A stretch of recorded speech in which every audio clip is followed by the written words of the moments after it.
काका industry private limited देशातील नामांकित पीव्हीसी फर्निचर आता आपल्याला मिळणार आपल्या सिंधुदुर्ग जिल्ह्यात देखील। आधुनिक युगातील आधुनिक पाऊल विजय यूपीव्हीसी फर्निचर। आपल्या घरात किंवा फ्लॅट मध्ये पीव्हीसी दरवाजा, किचन ट्रॉली, कुकरी बॉक्स, ऑलड्रॉप, TV cabinet, office counter, all panelling, PVC ceiling, dressing table, office partition, sofa set, bed, देवघरातील देवरा इत्यादी सारखे फर्निचर घेताय तर विजय यूपीव्हीसी फर्निचर घेऊन आले आहेत। ही सुवर्ण संधी फक्त तुमच्यासाठी। वाळवी किंवा पाण्यापासून कोणत्याही प्रकारचा धोका नाही। चला तर मग विचार कोणता करताय, आजच आमच्या कणकवली येथील विजय यूपीव्हीसी फर्निचर शॉपला भेट द्या। आमचा पत्ता शॉप नंबर 5 तळमजला, कलेश्वर कॉर्नर, होंडा शोरूम नजीक, कलमठ, तालुका कणकवली, जिल्हा सिंधुदुर्ग। एकदा अवश्य भेट द्या आणि आपणास पसंत असलेल्या फर्निचर वस्तूंची निवड करा। आमच्या फर्निचर बाबत अधिक माहिती जाणून घेण्यासाठी www.kakaprofile.com या वेबसाईटला भेट द्या किंवा अधिक माहितीसाठी 9420206340 किंवा 9256566256 किंवा 9588487928 या संपर्क क्रमांकावर संपर्क करा। भारत माता की, भारत माता की, छत्रपति शिवाजी महाराज की, धर्मवीर छत्रपति संभाजी महाराज की जय भवानी, जय भवानी, जय जय जय जय जय भवानी, जय जय जय जय जय भवानी, जय जय जय जय जय शिवाजी। हिंदवी स्वराज्याचे सरसंस्थापक छत्रपती शिवरायांना मानाचा मुजरा करतो। भारतीय राज्यघटनेचे शिल्पकार भारतरत्न डॉक्टर बाबासाहेब आंबेडकर यांना मानवंदना अर्पित करतो। आपल्या या विशाल प्रदेश कार्यकारिणीमध्ये मंचावर उपस्थित असलेले, किंबहुना या सभागृहात उपस्थित असलेले, परंतु आता काही बैठका करतायत असे आपल्या सर्वांचे लाडके नेते, देशाचे गृहमंत्री माननीय अमितभाई शहाजी, सन्माननीय आपले प्रदेशाचे अध्यक्ष चंद्रशेखर बावनकुळेजी, माननीय शिवप्रकाशजी, माननीय भूपेंद्र यादवजी, माननीय अश्विनी वैष्णवजी, माननीय पीयूष गोयलजी, राष्ट्रीय महामंत्री माननीय विनोद तावडेजी, सन्माननीय आशीष शेलारजी, चंद्रकांत दादा पाटीलजी, रावसाहेब पाटील दानवेजी, अशोकराव चव्हाणजी, सुधीरभाऊ मुनगंटीवारजी, राधाकृष्ण विखे पाटीलजी, पंकजाताई मुंडे, रवींद्रजी चव्हाण, विजयाताई रहाटकर, गिरीशजी महाजन, मुरलीधरजी मोहोळ, रक्षाताई खडसे, मंगल प्रभात लोढाजी, सुरेश खाडेजी, विजयकुमार गावितजी, धीरज गाठेजी, राजेश पांडेजी, या ठिकाणी मंचावर आणि सभागृहात उपस्थित असलेले सर्व भारतीय जनता पक्षाचे लोकप्रतिनिधी, कार्यकर्ता, पदाधिकारी, भगिनी आणि बंधूंनो, आज सर्वप्रथम ही कार्यकारिणी या ठिकाणी पुण्यामध्ये होते आणि पुण्यामध्ये कार्यकारिणी होत असताना निश्चित गिरीश भाऊ बापट असतील, विश्वास गांगुर्डे जी असतील, आमच्या टिळकताई असतील, लक्ष्मण भाऊ जगताप असतील, असे अनेक आमचे नेते, कार्यकर्ते ज्यांनी जुन्या काळात, नवीन काळात भाजपला पुढे नेण्याचा प्रयत्न केला आणि नजीकच्या वर्ष 2 वर्षात जे आपल्या सोबत राहिले नाहीत त्यांची निश्चितपणे या ठिकाणी मी आठवण करतो आणि त्यांना आदरांजली देखील अर्पित करतो। आज खरं म्हणजे गुरुपौर्णिमा आहे। आपण म्हणतो गुरुर ब्रह्मा गुरुर विष्णू गुरुर्देव महेश्वरा गुरुर साक्षात परब्रह्म तस्मै श्री गुरुवे नमः। गुरु पौर्णिमेच्या निमित्ताने अनेक लोक आपल्या गुरुचं दर्शन घेण्याकरता जातात। महाराष्ट्रात कोणी शिर्डीला जातं, कोणी शेगावला जातं, कोणी अक्कलकोटला जातं, वेगवेगळ्या ठिकाणी गुरुमाऊलीचं दर्शन घेण्याकरता लोक जातात। या सगळ्या गुरुमाऊलींना मी वंदन करतो, पण आज आपण सगळे या गुरुपौर्णिमेच्या दिवशी आपल्याला गुरुसारखी असलेली, मातेसारखी असलेले आपली पार्टी, आपला पक्ष, भारतीय जनता पक्षाच्या अधिवेशनामध्ये या ठिकाणी आलो आहोत. आणि आपल्या सगळ्यांना एकच गोष्ट शिकवली आहे की आपला गुरु कोण आहे. आपला गुरु आहे भगवा ध्वज, भगवी पताका ही आपला गुरु आहे.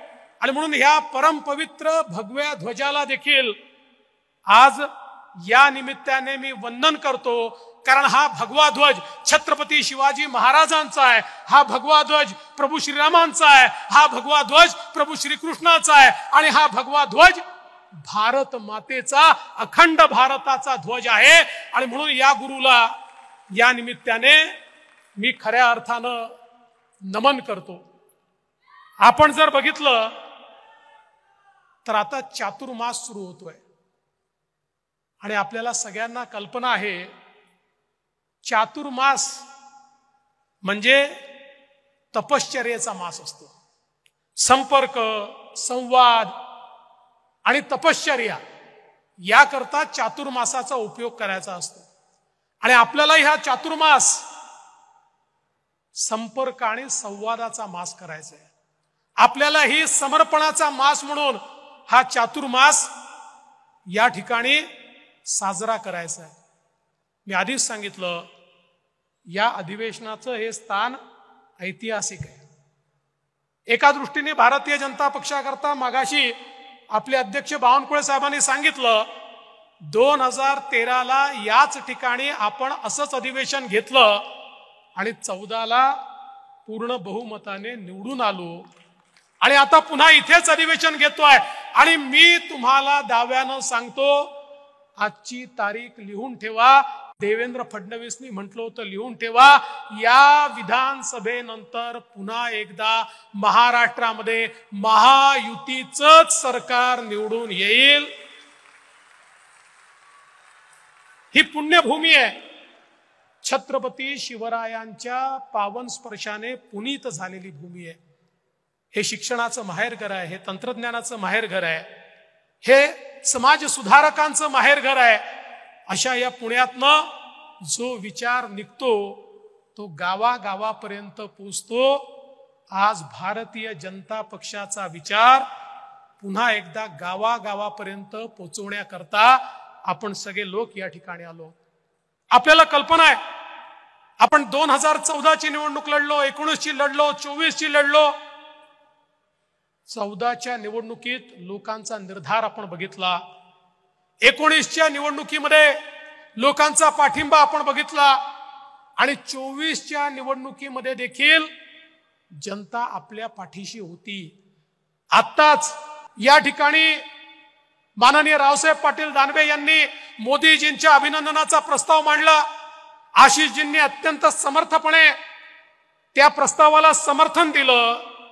आपण एक गोष्ट लक्षात ठेवली पाहिजे, 2014ची जी काही निवडणूक आहे ही निवडणूक मी यापूर्वी देखील सांगितलं, आपण 3 पक्षाच्या विरुद्ध लढत नव्हतो, आपण 4 लोकांच्या विरुद्ध लढत होतो. ज्याच्यामध्ये 3 पक्ष होते त्यांची आपल्याला हरवण्याची ताकद नव्हती.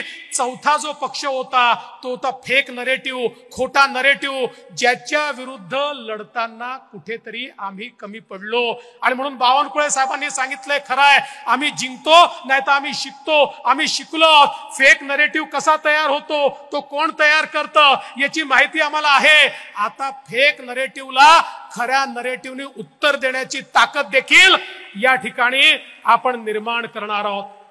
आणि म्हणून लक्षात घ्या, आपला जो काही पराभव या ठिकाणी झाला केवळ 0.3% झाला. म्हणजे 43.6%, 43.6% आपल्याला आणि 43.9% महाविकास आघाडीला. 0.3%मुळे आपल्या 17 जागा आणि त्यांच्या 31 जागा आल्या.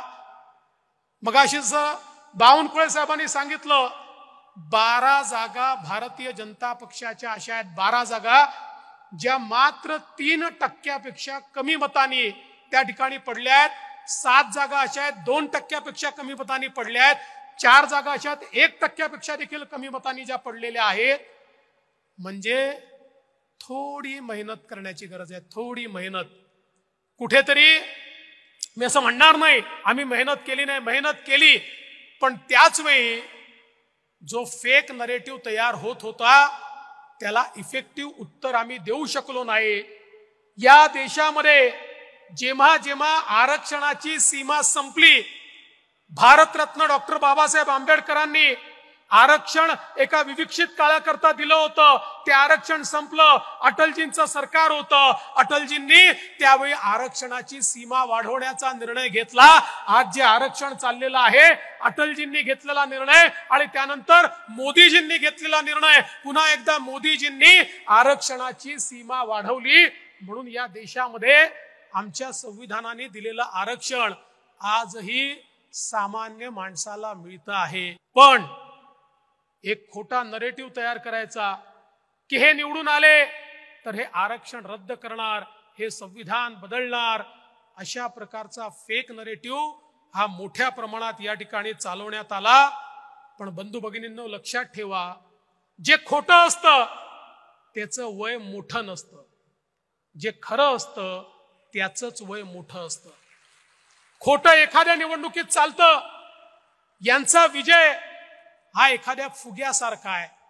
माझ्या कार्यकर्त्यांनी जर केवळ टाचणी लावली ना, हा फुगा फुटू शकतो. हा फुगा फोडण्याची सुरुवात विधान परिषदेच्या निवडणुकीत आम्ही केली आहे. आम्ही विधान परिषदेच्या निवडणुकीत एक टाचणी लावली, यांचा फुगा फुटला हे सांगत होते. आता महायुतीची मतं फुटणार, महायुतीचे आमदार आमच्याकडे येणार, इतके आमदार आमच्या संपर्कात आहेत, इतके आमदार आमच्याकडे येणार. अरे महायुतीचे सोडा, तुमचेच 20 आमदार आमच्याकडे कधी आले तुम्हाला समजलं नाही. हा फुगा फुटलाय आणि हा फुगा आता पुन्हा एकदा तुम्हाला टाचणी लावायची आहे. यांचा इतिहास काय आहे?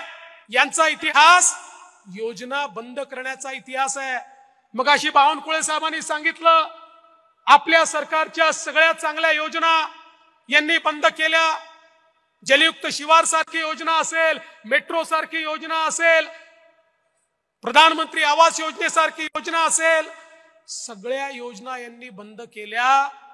बंधू भगिनींनो, आज पुन्हा एकदा आपल्या महायुतीच्या सरकारनं अशा योजना आणलेल्या आहेत की जनमानसाच्या मनामध्ये ज्या योजना घर करतील अशा योजनांची सुरुवात आपण केली आहे. आपल्याला माहिती आहे, लाडकी बहीण योजनेसारखी योजना आमच्या बहिणींच्या सन्मानाची योजना, ही मदतीची योजना नाही आहे. ज्या आमच्या मातृशक्तीने, ज्या बहिणींनी इतके वर्ष या ठिकाणी संघर्ष केला आणि आज आपल्या पायावर उभ्या राहत आहेत, त्या बहिणींचा सन्मान करण्याकरता लाडकी बहीण योजना आपण आणली आणि जवळपास 3.5 कोटी महिलांना थेट त्यांच्या खात्यामध्ये महिन्याला 1500 रुपये देण्याचं काम आपलं सरकार या ठिकाणी करणार आहे. हे किती नाटकी लोक आहेत बघा, लबाड आहेत, लबाड. सभागृहात सांगतात आम्ही योजना बंद करू, सभागृहात सांगतात ही चालू शकणार नाही, सभागृहात सांगतात ही खोटी योजना आहे. आणि गावामध्ये सगळ्यात पहिलं पोस्टर यांचंच, आणि हेच लाडकी बहीण योजना, आणि खाली स्वतःचं पोस्टर लावून फिरतात. हा कोर्टात पण चालले, योजनेच्या विरुद्ध कोर्टातही चालले आणि पोस्टर मात्र स्वतःच लावतात. पण मी भारतीय जनता पक्षाच्या नेत्यांना आणि कार्यकर्त्यांना विनंती करणार आहे, अरे तुम्ही सांगा ना, आपली योजना आहे, आपल्या सरकारची योजना आहे. आपली मशिनरी जमिनीवर उतरली पाहिजे आणि आपण आमच्या माता भगिनींना मदत करून त्यांचे फॉर्म भरून घेतले पाहिजेत. एक गोष्ट लक्षात ठेवा, हे जे काही महाविकास आघाडीचे लोक आहेत यांनी एक स्ट्रॅटेजी ठरवली आहे. त्यांची स्ट्रॅटेजी काय आहे? ते लोक महिलांचे फॉर्म भरून घेणार आहेत आणि फॉर्मच सबमिट करणार नाही आहेत. आणि मग त्या महिलांच्या मनामध्ये कुठेतरी सरकारच्या विरुद्ध रोष तयार करायचा की बघा तुमचा फॉर्म भरला होता पण सरकारने तुम्हाला पैसे दिले नाहीत. त्यामुळे महिलांनाही सांगा, हे जे लबाड या ठिकाणी तुमच्याकडे येऊन फॉर्म भरून घेतायत, हे तुमचा फॉर्म सरकारकडे सादरच करणार नाही आहेत. त्यामुळे उद्या जर तुम्हाला त्या ठिकाणी पैसे मिळाले नाहीत तर दोष आम्हाला देऊ नका. चुकीच्या पद्धतीनं जे लोक ऑफिशियल फॉर्म नाही आहेत, यांनी स्वतःच छापलेले फॉर्म आहेत, त्या फॉर्मवर सह्या घेऊन राहिले आहेत आणि एक प्रकारे ही योजना कशी फसेल हा प्रयत्न यांचा चाललेला आहे. आपल्याला ही योजना यशस्वी कशी होईल हे बघितलं पाहिजे. मी चंद्रकांत दादांचं अभिनंदन करेन. आपल्या शिंदे साहेबांच्या नेतृत्वात जे आपलं सरकार आहे, या सरकारमध्ये आमच्या मुलींना 100% मुलींना उच्च शिक्षणात 100% फी सवलत देण्याचं काम हे आपल्या सरकारने केलं. खासगी कॉलेजमध्ये त्या ठिकाणी जी फी लागते ती 100% फी आता राज्य सरकार भरणार आहे. माझ्या लहान मुलींना, बहिणींना आता कॉलेजमध्ये उच्च शिक्षण घेण्याकरता स्वतःच्या घरातून एक पैसा लागणार नाही, अशा प्रकारची योजना या ठिकाणी आणली आहे. आमच्या गृहिणींकरता 3 सिलेंडर हे मोफत देण्याची योजना या ठिकाणी आणलेली आहे. खरं म्हणजे इतका खोटा नरेटिव्ह पसरवतात. म्हणाले सिलेंडरच्या किमती वाढल्या. 2013 सालच्या किमती ज्यावेळेस आम्ही दाखवल्या त्या याहीपेक्षा जास्त होत्या. त्यावेळी हे चूप बसतात. पण आपण अनेक लोक अशी आहोत की जे उत्तरच देत नाही. मी एक गोष्ट आत्मचिंतन करतोय, कदाचित मीडिया दाखवेल तर दाखवू द्या, पण आपला एक प्रॉब्लेम आहे आणि तो प्रॉब्लेम असा आहे की आपल्यापैकी प्रत्येकाला उत्तर देता येतं, पण तो आदेशाची वाट पाहतो. आदेश आला तर देईन, नाही तर देणार नाही. मी तुम्हाला एक गोष्ट सांगतो, आज तुम्हाला परवानगी देतो, ज्याला बॅटिंग करायची आहे बॅटिंग करा. मैदानात उतरा. अट एकच आहे, एकच अट आहे, हिट विकेट व्हायचं नाही. जे फुटबॉल खेळतात त्यांना माहिती आहे, सेल्फ गोल करायचा नाही. काही लोक बोलायला उतरले की समोरच्यावर बोलायच्या ऐवजी आपल्यावरच बोलून जातात. म्हणजे असं काही बोलतात की 4 दिवस त्याचीच उत्तरं द्यावी लागतात. तेवढं सोडून करा. बाकी आदेश विचारू नका, मैदानात उतरा, ठोकून काढा.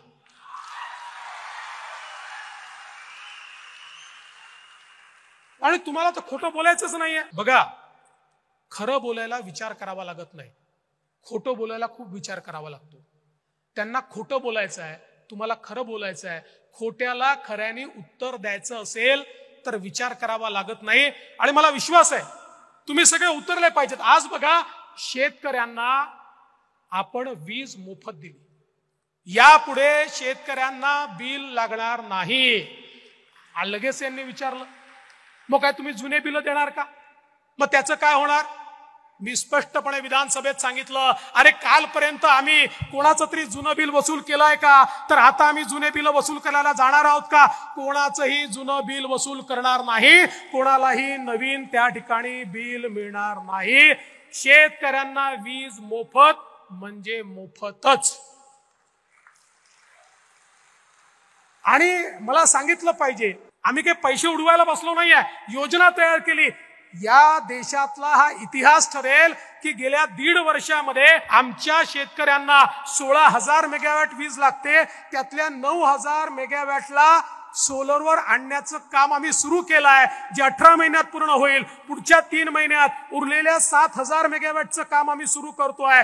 म्हणजे पुढच्या 2 वर्षामध्ये शेतकऱ्याकडे जाणारी विजेचं एकूण एक युनिट हे सोलरचं असणार आहे. आज जी 7 रुपयाला वीज पडते ती आम्हाला 2 रुपये 80 पैशाला पडणार आहे. म्हणजे आमच्या शेतकऱ्याला जी मोफत वीज देतोय, आजची जी सबसिडी आहे त्यात कुठलीही वाढ न करता आम्ही शेतकऱ्याला मोफत वीज देणार आहोत. आम्ही राज्याच्या हिताचा विचार करून आणि शेतकऱ्याच्या हिताचा विचार करून या ठिकाणी हा कार्यक्रम हातामध्ये घेतलाय. आज आमच्या मंगलजींच्या मंत्रालयाच्या माध्यमातून युवा प्रशिक्षणाची योजना आपण आणली. 10 लाख युवकांना प्रशिक्षणाकरता त्या ठिकाणी स्टायपंड आपण देणार आहोत. म्हणजे कुठल्याही आस्थापनेने त्यांना नोकरीत घ्यायचं आणि त्यांना नोकरीत घेतलं तर त्यांचा 10,000 रुपये महिना पगार हा राज्य सरकार त्या ठिकाणी देणार आहे. त्या आस्थापनेला तो द्यावा लागणार नाही. आणि त्यातनं त्यांनी शिकल्यानंतर त्यांना जे सर्टिफिकेट मिळेल त्यांना एकतर तिथेच परमनंट नोकरी मिळेल, नाहीतर दुसरीकडे मिळेल, किंवा त्यांना स्वतःचा व्यवसाय सुरू करता येईल. 10 लाख तरुणांना रोजगार देण्याची योजना या ठिकाणी आपण आणलेली आहे. आणि म्हणून मला तुम्हाला एवढंच सांगायचं आहे, योजना अनेक आहेत, पण जोपर्यंत आम्ही रोज बोलणार नाही, आम्ही रोज सांगणार नाही, प्रत्येकाच्या तोंडी योजना असलीच पाहिजे. जो भेटेल त्याला, अगदी लोक वैतागले तरी चालतील, लग्नात गेलं तरी त्यांना काय योजना आहे हे सांगा, त्याच्यानंतर मग त्या ठिकाणी लग्न लावायला जा. कारण पब्लिक मेमरी अत्यंत शॉर्ट असते. आपण काल काय बोललो हे आज लोकांना लक्षात राहत नाही. आणि चांगलं जे असतं, सकारात्मक जे असतं ते इको पण होत नाही. सकारात्मक गोष्टी इको करायला त्रास असतो, नकारात्मक गोष्टी या पटकन इको होतात.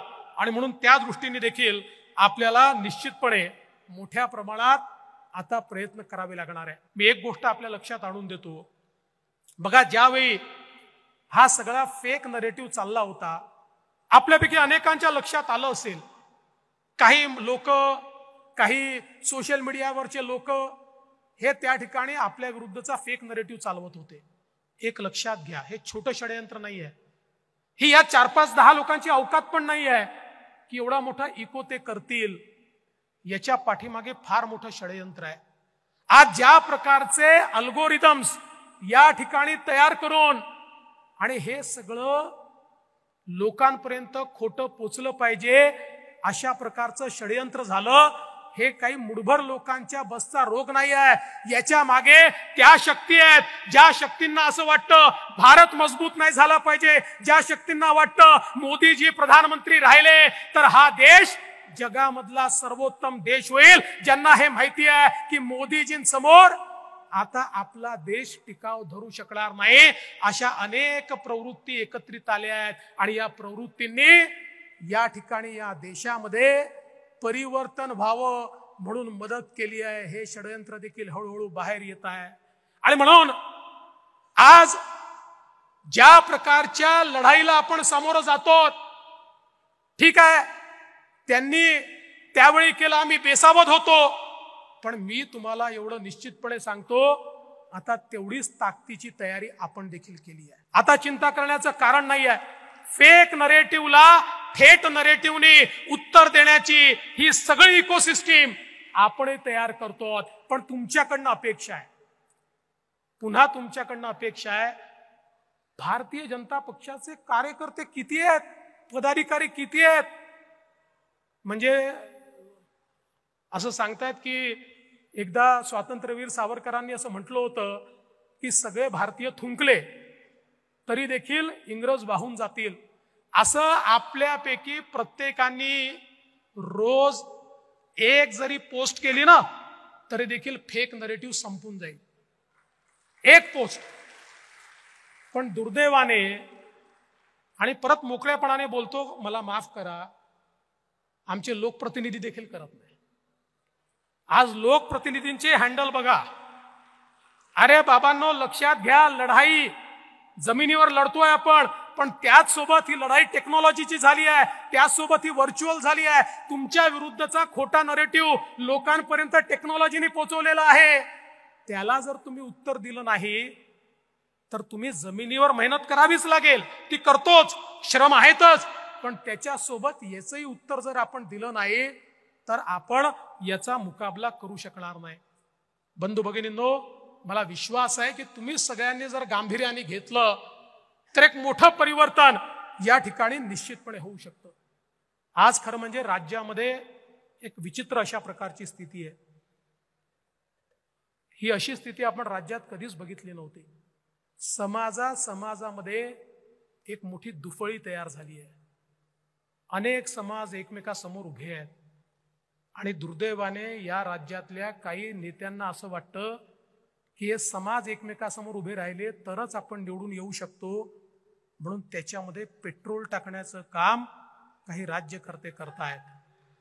खरं म्हणजे एक गोष्ट लक्षात घेतली पाहिजे, अरे निवडणुका येतील जातील, एखादं सरकार बनेल राहणार नाही, सरकार येतात जातात, पण समाज एकसंघ राहायला पाहिजे. समाज जर असा दुफळीत राहिला, एखाद्या निवडणुकीत तुमची पोळी भाजली जाईल, पण एकदा समाजामध्ये दुफळी राहिली तर किमान 3 पिढ्या ती दुफळी तुम्हाला दूर करता येत नाही. कुठे आम्ही समाजाला आमच्या नेतो, काय नेमकं आम्ही करतो, याचा देखील विचार झाला पाहिजे. भारतीय जनता पक्षाने नेहमी स्पष्ट भूमिका ठेवली आहे. मराठा समाजामधला जो गरीब मराठा आहे याला आरक्षण मिळालं पाहिजे, ही पहिल्या दिवशीपासून भाजपची भूमिका आहे. माझा सवाल आहे, आरक्षणाची लढाई सुरू कधी झाली? 1982 साली त्या ठिकाणी स्वर्गीय अण्णासाहेब पाटलांनी काँग्रेसच्या मुख्यमंत्र्यांना भेटून सांगितलं की तुम्ही आरक्षण दिलं नाही तर माझा जीव मी संपवीन. त्या मुख्यमंत्र्यांनी सांगितलं नाही देत, आणि त्या ठिकाणी स्वर्गीय अण्णासाहेब पाटलांनी स्वतःला गोळी मारून घेतली. मराठा आरक्षणाचा पहिला बळी जर कोणी होते तर ते स्वर्गीय अण्णासाहेब पाटील होते. 1982 साली 1982 सालापासून 2014 साली आपलं सरकार येतपर्यंत इतकी सरकार आली, त्यातली जास्तीत जास्त सरकार एक सोडलं तर काँग्रेसची होती किंवा आताच्या शरद पवार साहेबांची सरकार होती. 4 वेळा पवार साहेब स्वतः मुख्यमंत्री होते. का मराठा आरक्षण दिलं नाही? 82 सालापासून का मराठा आरक्षण दिलं नाही, माझा सवाल आहे. अरे अण्णासाहेब पाटलांनी जर 1982 साली स्वतःला गोळी मारून घेतली होती, तुम्ही 4 वेळा त्या ठिकाणी रेकॉर्डवर सांगितलं मराठ्यांना आरक्षणाची गरज नाही. मी नाही बोललो, कोण बोललं? सगळ्या महाराष्ट्राला माहिती आहे, सगळ्या महाराष्ट्राला हे माहिती आहे. पण आता मतांकरता दुफळी निर्माण करण्याचं काम चाललेलं आहे. हो, आम्ही आरक्षण दिलं, आम्ही आरक्षण दिल्यावर ते हायकोर्टात ते टिकवलं, आणि जोपर्यंत आमचं सरकार होतं सुप्रीम कोर्टात 3 वेळा केस लागली, सुप्रीम कोर्टाने स्टे द्यायला नकार दिला. जोपर्यंत आम्ही होतो सुप्रीम कोर्टामध्ये देखील आम्ही आरक्षण टिकवून दाखवलं. पण दुर्दैवाने तुमचं महाविकास आघाडीचं उद्धव ठाकरेजी आणि शरद पवारजींचं सरकार आलं आणि मराठा आरक्षण त्या ठिकाणी गेलं. त्याला प्रोटेक्ट करण्याकरता कुठलाही प्रयत्न केला नाही. पुन्हा एकनाथराव शिंदेजींचं सरकार आलं, भारतीय जनता पार्टी, शिवसेना, राष्ट्रवादी, आम्ही पुन्हा मराठा समाजाला 10% आरक्षण त्या ठिकाणी दिलं. आज भरती चाललेली आहे, पोलीस भरतीमध्ये आपण बघा हजारो तरुण आता मराठा समाजाचे त्यांची भरती झाली आहे. हजारो तरुणांची वेगवेगळ्या खात्यांमध्ये त्या ठिकाणी भरती झालेली आहे. हे सगळं होत असताना देखील ज्या प्रकारे मराठा आरक्षणाचं राजकारण चाललंय, आज मी अण्णासाहेब पाटलांचे चिरंजीव नरेंद्र अण्णासाहेब पाटील यांचं अभिनंदन करेन. अरे आम्ही त्या ठिकाणी अण्णासाहेब पाटील आर्थिक विकास महामंडळाची घोषणा केली, त्याला आम्ही निधी दिला. आज परिस्थिती काय आहे मला सांगताना आनंद वाटतो. या महामंडळाने 1 लाख मराठा तरुणांना उद्योजक बनवून दाखवलं. 1 लाख मराठा तरुणांना उद्योजक बनवून दाखवलं. आज सारथीच्या माध्यमातून ज्यावेळी तरुण पुढे येतात, म्हणतात सारथी होतं म्हणून आम्ही आयएस झालो. मला आनंद होतो, आम्हाला सगळ्यांना आनंद होतो, कारण आपल्या सरकारने सारथी सुरू केलं. पवार साहेबांच्या आणि उद्धव ठाकरेंच्या सरकारने सुरू केलेलं नाहीये. पण बंधू भगिनींनो, जे काही आंदोलन चाललंय, मनोज जरांगे पाटलांना माझा सवालच नाहीये. माझा सवाल उद्धव ठाकरे, शरद पवार साहेब आणि नाना पटोले यांना आहे. आणि सोपा सवाल आहे की तुम्ही एकदा हे जे आंदोलन चाललेलं आहे, या आंदोलनामध्ये तुमची भूमिका स्पष्ट करा. तुम्ही सांगा की मराठा समाजाला ओबीसी मध्ये आरक्षण देण्याकरता शरद पवार साहेब, उद्धव ठाकरे साहेब आणि नाना पटोले साहेब तुमचं यश आहे का, तुमचं समर्थन आहे का? एकदा हे स्पष्ट करा. ही दुटप्पी भूमिका सोडा. चित भी मेरी, पड भी मेरी, खड़ा तो मेरे बाप का, ही जी भूमिका तुम्ही मांडताय ही सोडा. या ठिकाणी मराठ्यांनाही वेडं करायचं, ओबीसींनाही वेडं करायचं, दोघांनाही झुंजवत ठेवायचं, दोघांनाही भांडत ठेवायचं. अरे आम्हाला तर शिवाय खायची सवय आहे, आम्ही घाबरत नाही. आणि समाजाला न्याय देण्याकरता किती शिव्या खाव्या लागल्या तरी आमची त्याची तयारी आहे. पण तुमचा बुरखा फाडल्याशिवाय राहणार नाही. हा खोटारडे म्हणा, हा समोर आणावाच लागेल. आणि हा जर आला नाही, ये पब्लिक है, ये सब जानती है. बंधू भगिनींनो, खरं म्हणजे आज आपण एक गोष्ट लक्षात घेतली पाहिजे. या निवडणुकीमध्ये जसा एक फेक नरेटिव्ह आपल्या समोर आला, तसंच एक वेगळ्या प्रकारचं कन्सॉलिडेशन देखील आपल्या समोर आलेलं आहे.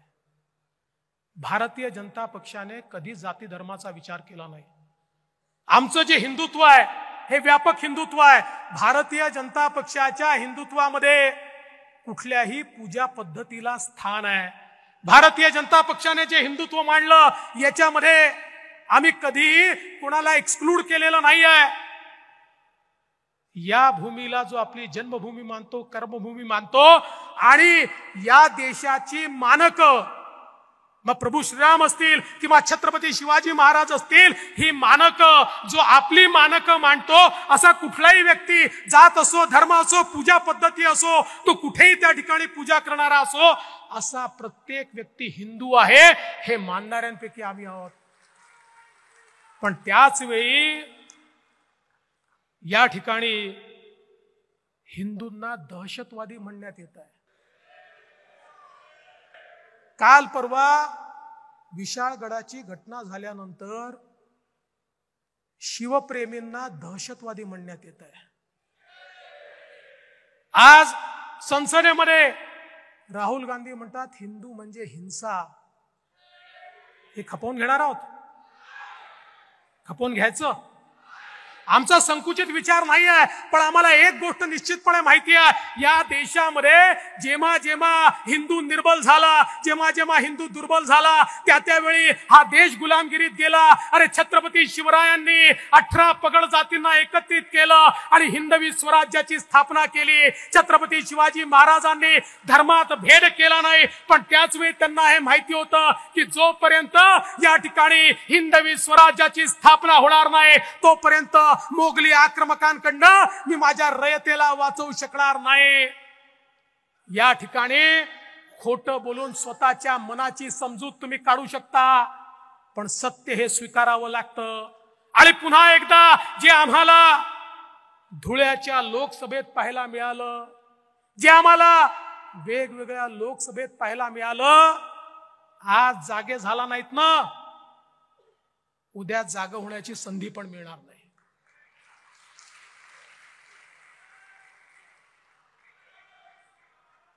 आणि मी एक गोष्ट निश्चितपणे आपल्याला सांगतो, आपल्या हिंदुत्वाबद्दल कोणालाही अपराध बोध ठेवण्याची आवश्यकता नाहीये. हो, आम्ही गर्वाने सांगतो आम्ही हिंदू आहोत.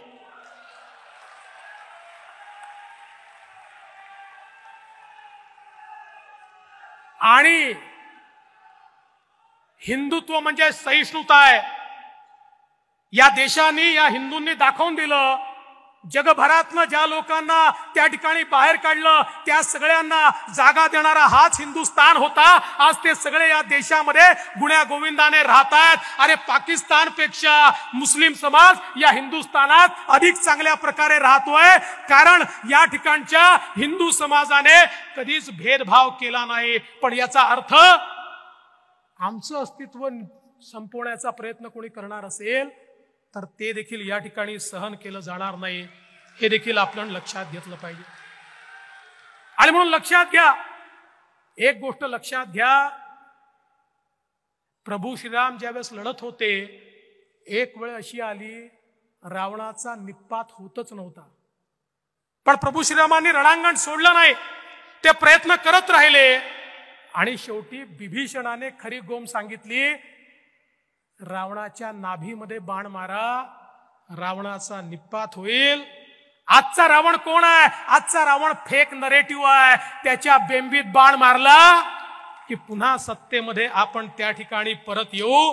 आणि म्हणून मी तुम्हाला एवढीच विनंती करण्याकरता आलो आहे.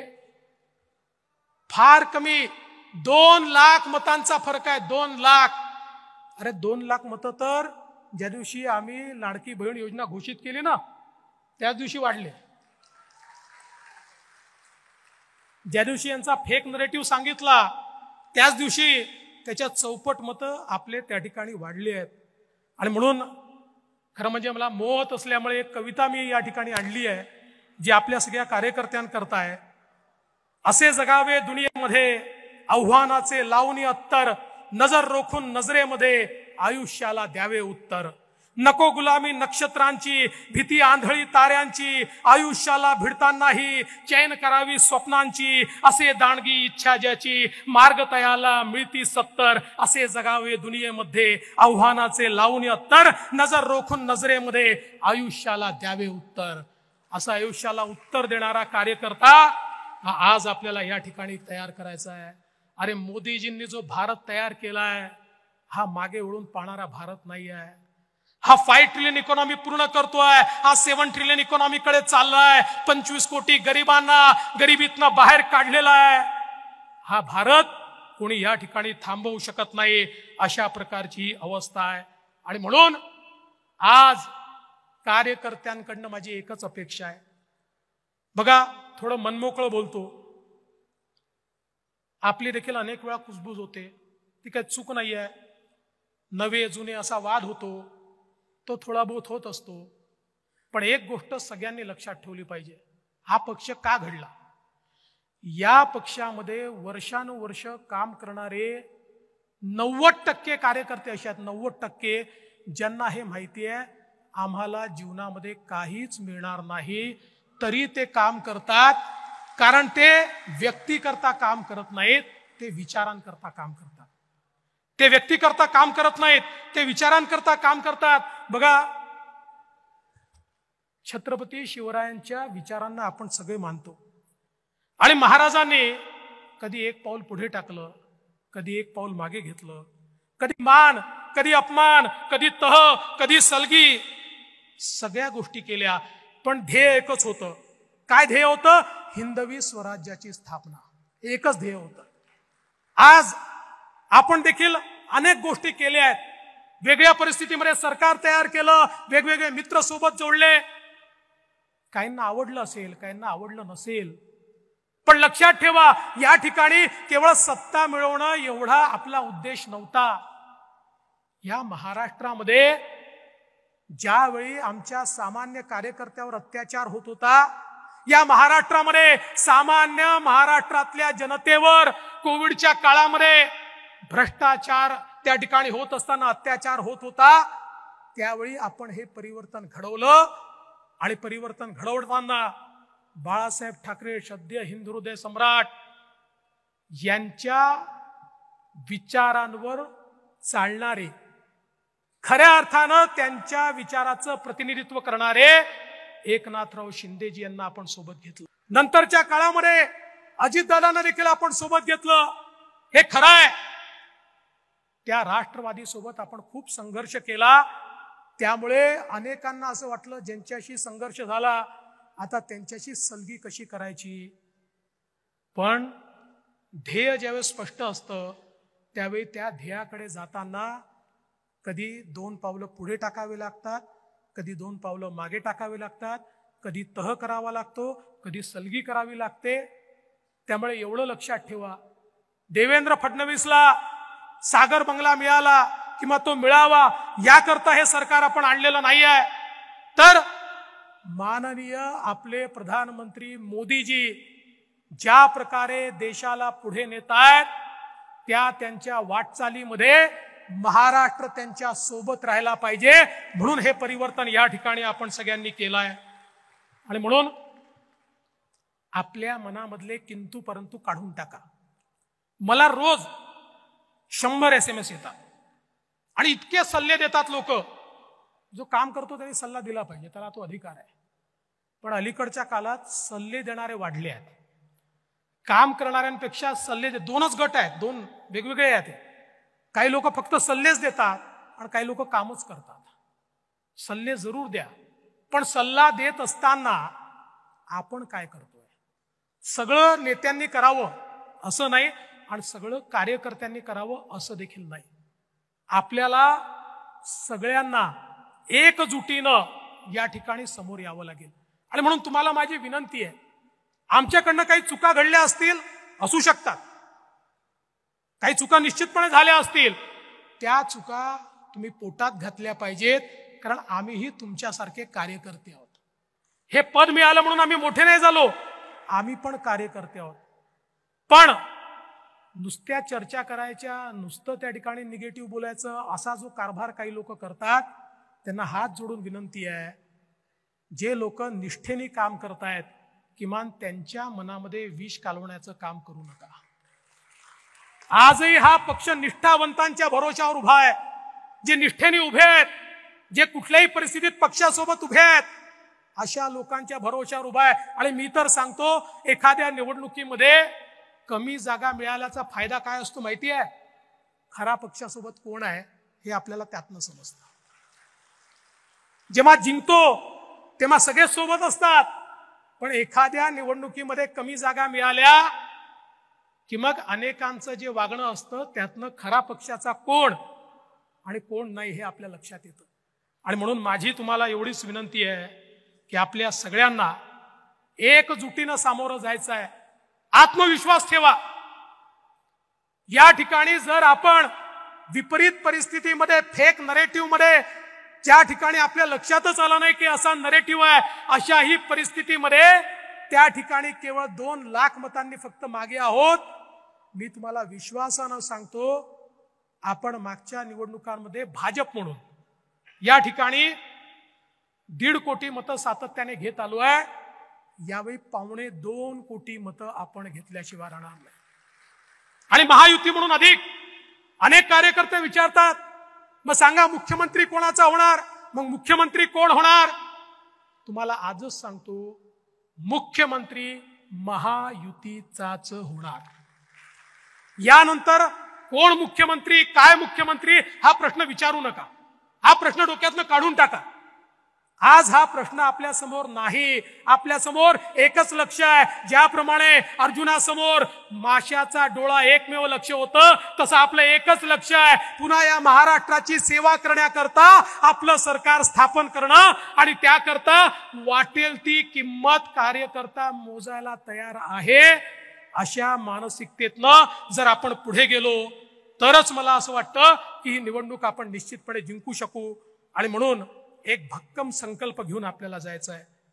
मी शेवटी एवढंच सांगतो, लहरों को साहिल की दरकार नहीं होती, लहरों को साहिल की दरकार नहीं होती. हौसला बुलंद हो तो कोई दीवार नहीं होती. जलते हुए चिराग ने आंधियों से कहा, उजाला देने वालों की कभी हार नहीं होती, कभी हार नहीं होती, कभी हार नहीं होती.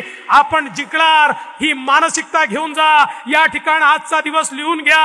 आज या ठिकाणून मी घोषणा करतोय, तुमचा प्रतिनिधी म्हणून, भारतीय जनता पार्टी हा महाराष्ट्रातला सगळ्यात मोठा पक्ष असेल आणि महायुतीचं सरकार या महाराष्ट्रामध्ये आपण स्थापन करून दाखवू. एवढंच बोलतो आणि माझं बोलणं संपवतो. धन्यवाद.